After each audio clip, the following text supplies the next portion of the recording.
Hello friends मु शेषदेव आपण जदि मो यूट्यूब चैनल को ए पर्यंत सब्सक्राइब करि नांदी ताहले सब्सक्राइब करि नियंतु एवं बेल आइकन बाद में एक से खेल एक से कलाकारी अभी दिखाया जाएगा। तो अपना खेल शुरू करें भाई खिलाड़ी। तो देखिए भाई साहब, पहला कमाल देखिए, पहला खेल देखिए भाई। अभी एक तीसरा भी दो हाथ की दो खेल बना देंगे, दो हाथ की दो कलाकारी दिखा देंगे और उसके बाद में एक से खेल एक से कलाकारी अभी ये दिखाएंगे भाई खिलाड़ी उस्ताद। तो भाई खिलाड़ी शुरू करती जाइए, चालू करती जाइए, पहली खेल पहली कलाकारी।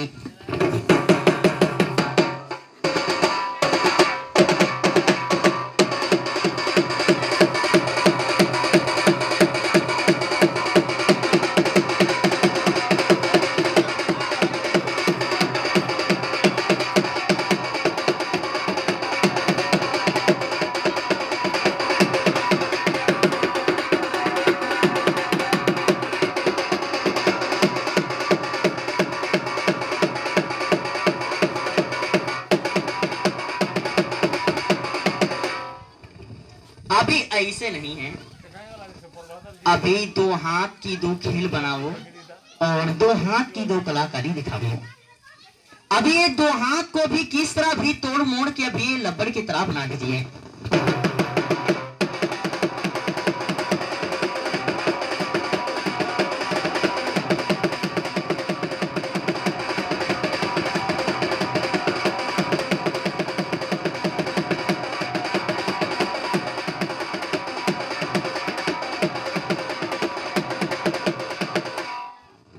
ऐसे भी नहीं है, दो हाथ को तुमने तो अभी सीधा घुमा के दिखाया, अभी वही दो हाथ को जरा अभी किस तरह के उल्टा घुमा के दिखा दीजिए।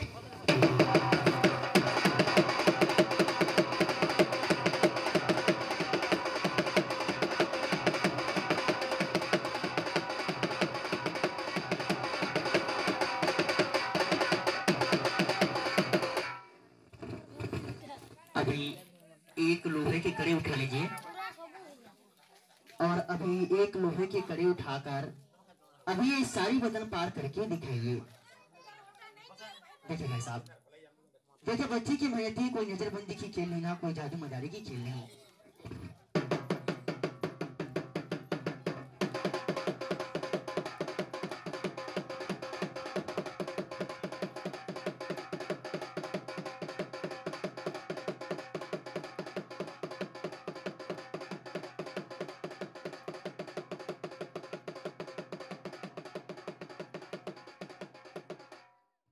ऐसे नहीं भाई खिलाड़ी उस्ताद, ऐसे अभी ये बिल्कुल नहीं।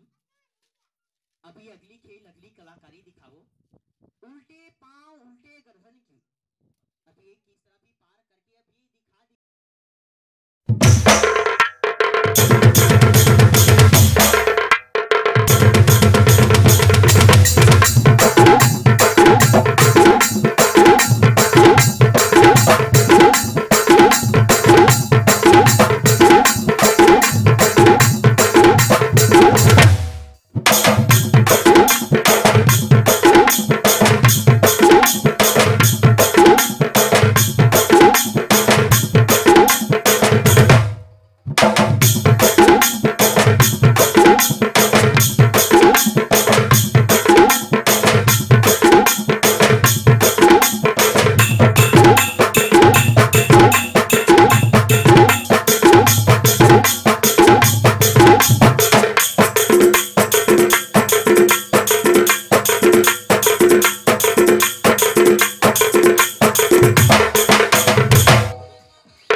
भगवान किस कसूर की दी है इसे सजा,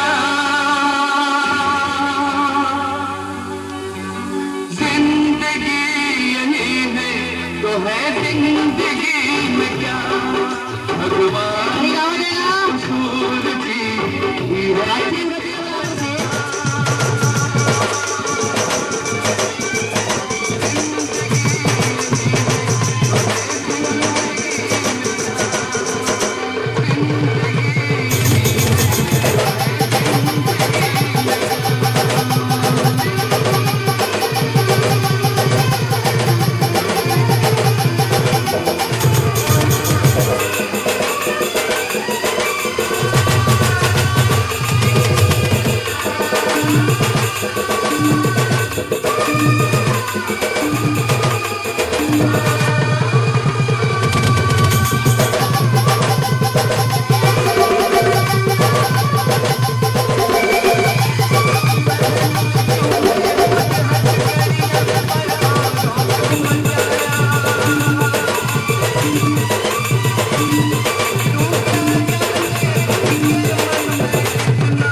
खेल देखता माजे देखी कोरी पोलापटा गुटे बॉल पतान होइसे।